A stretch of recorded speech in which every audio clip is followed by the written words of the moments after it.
Welcome to this lecture series in real analysis.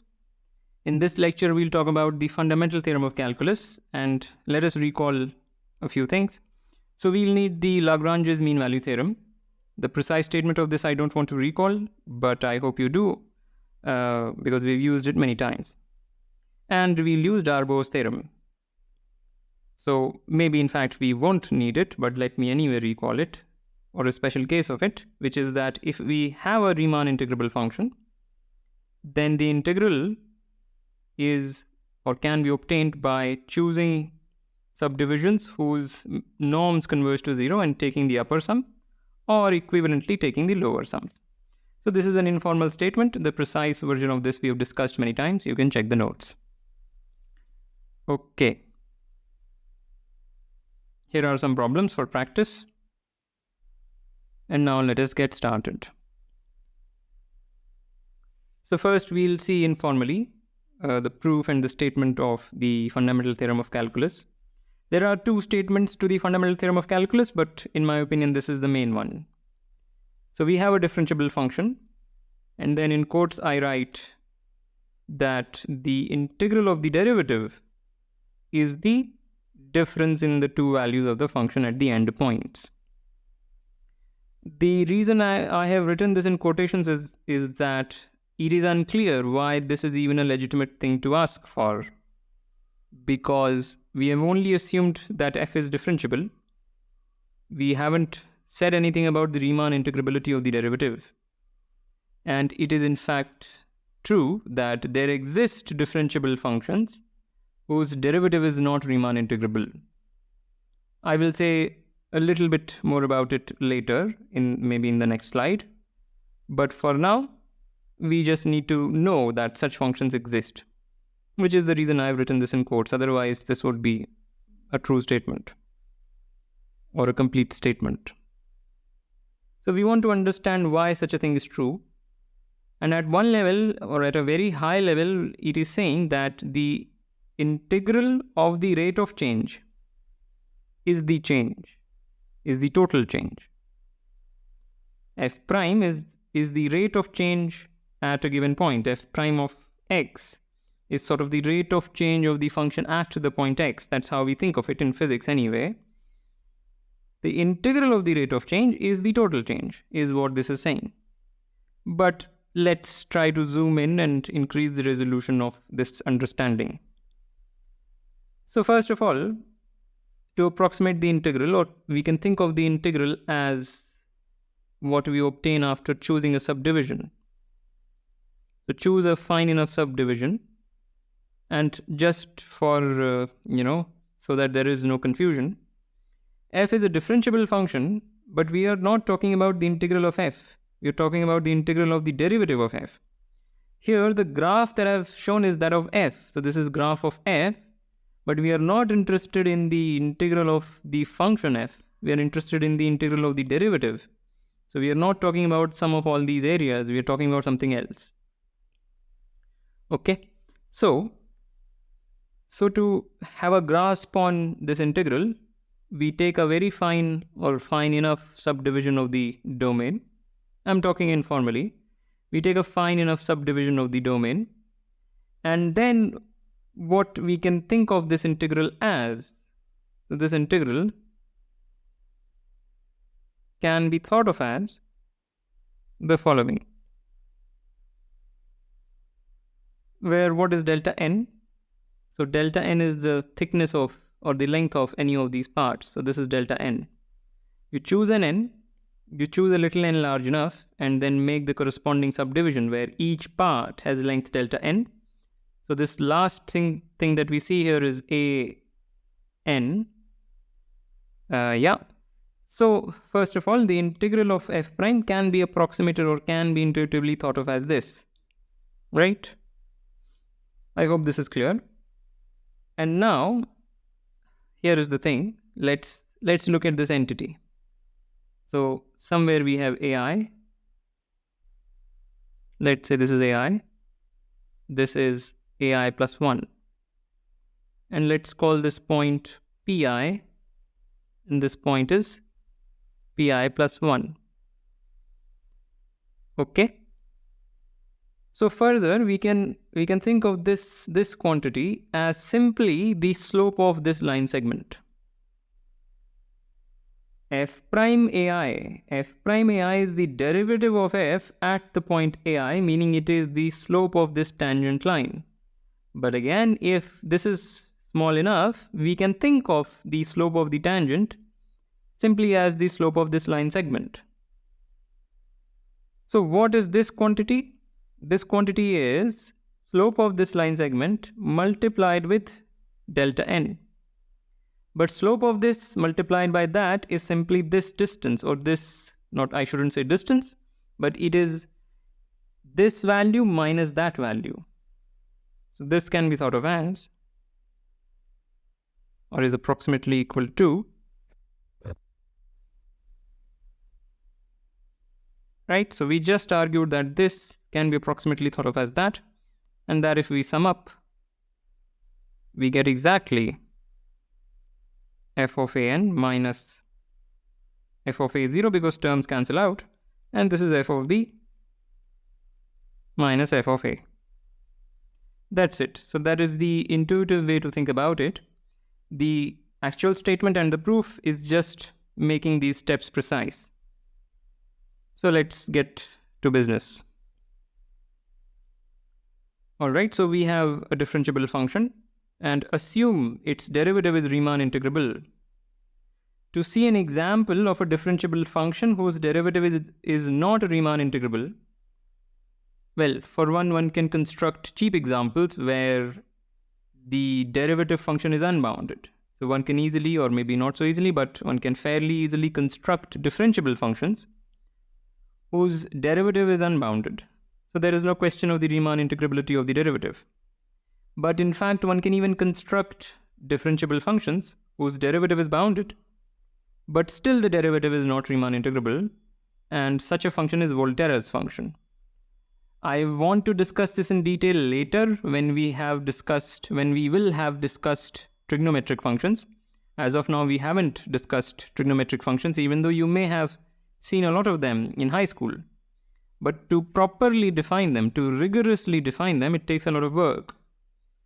So we will do that later, and then I do definitely want to discuss the details of this function, but for now you can do a quick Google.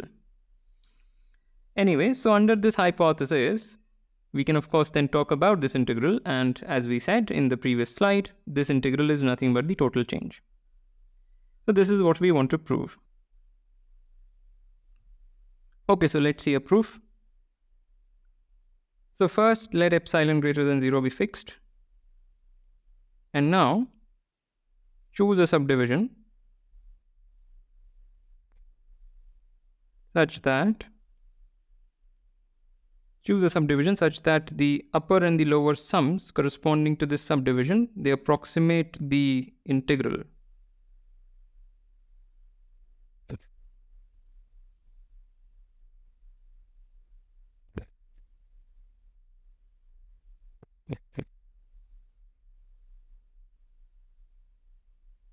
Right. So we can find such a thing simply because of the Riemann integrability of the function, and in fact, we can choose sigma to be of the following form. I mean, I don't think really does matter that. Yeah, fine. So let me just keep it like this. We are not invoking Darbo's theorem. We are just using the Riemann integrability of the function, and just kind of the basic definitions. There is a subdivision for which the upper sum approximates the integral of the function by at most epsilon. There is a subdivision for which the same happens for the lower sum. You take the common refinement of the two, the estimates will be preserved. So you don't really need Darbo's theorem for this statement that I've just made. But if you wanted, you can use Darbo's theorem to make the statement. In fact, you will get an extra bonus there if you invoke it, that you can also make all these subdivisions of the same length. But that is not necessary. Okay. So we have that, and now let's label. So this A is A0, this is A1, A2, and so on. And here we have AI and AI plus 1. And finally, we end up at B. Okay, so fine. So by Lagrange's mean value theorem, there is a point xi strictly between ai and ai plus 1 such that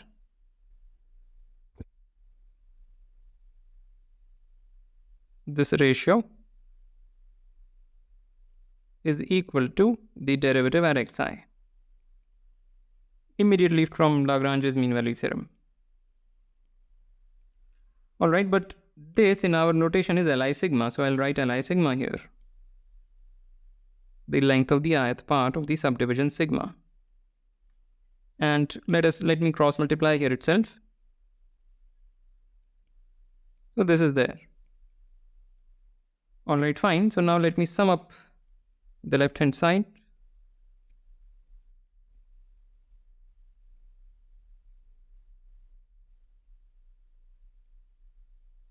So we get this. But what is the left hand side? The left hand side is nothing but the difference that the function takes at the endpoints, and the right hand side is something that resembles the Riemann integral. Something that should approximate the Riemann integral, at least intuitively it should seem like that. The Riemann integral of the derivative, not the function itself. We are only interested in the Riemann integral of the derivative. Right? You take a fine subdivision and you form this sum, you should be approximating the Riemann integral. Right? So let me just justify that step, and that will do it. So let me copy this. And we are trying to say that this approximates the Riemann integral of the derivative. So first thing to note is that this thing is at most the supremum of the values of the function on the ith part. Why is that? Well, xi is a point, just one point between ai and ai plus 1. So clearly, so here, sorry, I meant to write derivative. I'll always make this mistake, it seems. So xi is just one point between ai and ai plus 1. So clearly the value of the derivative at xi will be at most the supremum of all the values of the derivative at x. When x is chosen between all the points between ai and ai plus 1. So this is the immediate. Similarly, for the infimum. Right? But our notation for these things were capital M, then the index of the part, the function, and the subdivision. And here small m. Right? That is what this notation was. This whole supremum business is precisely this notation, and this whole infimum business is precisely this notation. And now we sum up. So let me multiply by the length of the ith part on both sides and sum up.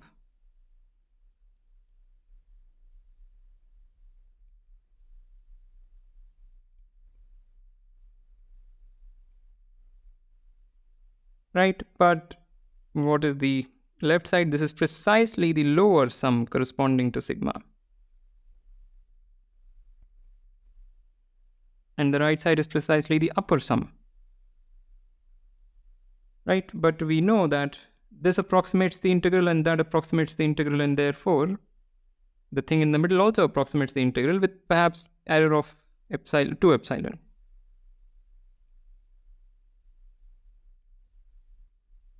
Right, this approximates the integral with an error of at most epsilon, same for this. So anything sandwiched between them will also approximate the integral. I'm just being generous with error of at most 2 epsilon. So this thing can be made as close to the integral as one wants, but this always remains a constant, and therefore that constant must be equal to that integral. So I'll not write all the steps from this point. I'll just say that this proves this is actually equal to the integral. And that's it. So here again, I forgot to mention the prime. Here I should have mentioned a prime. Okay, so that is the proof, just a precisation of the informal argument using mean value theorem.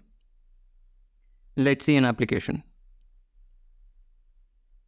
So we want to say that the integral, okay, first I need to explain what I've written here. So this thing on the left side is this expression, but what is on the left side? So we have this function, consider this function f, and let's just define it over positive reals for now. This function takes t to 2 to the power n. So instead of writing this, which exists, f is a continuous function, this function f is a continuous function, and hence if we restrict it to the closed interval 0 to x, it is a Riemann integrable function. So instead of writing that, we are just writing this. Just a notational change. A welcome one. Okay, so we are saying that this integral is equal to that. Previously, we have computed these integrals when n were equal to 1 and 2. But now we can do for any n by using the fundamental theorem of calculus that we just proved. So to do that, just notice that the function f is the derivative of this function. So if you define capital F, to see why this is true, define capital F as f of t as t to the n plus 1 divided by n plus 1, then capital F prime is f by the fundamental theorem of calculus. This is the difference of the values of f at the 2 points, and that gives us integral of the function f from 0 to x is, what is f of x? That is equal to this value, and f of 0 is 0. And this is same as notationally just changing things. That. So that proves it. The main point was to observe that this is the derivative of a certain function that we can explicitly cook up. And this is how you must have integrated things in your high school physics. You think of a function whose derivative is what you are trying to integrate. And there are other tricks, but this is the heart of all the tricks. All right, so with that, I want to end this lecture. As usual, like, comment, share, subscribe, and I will see you next time.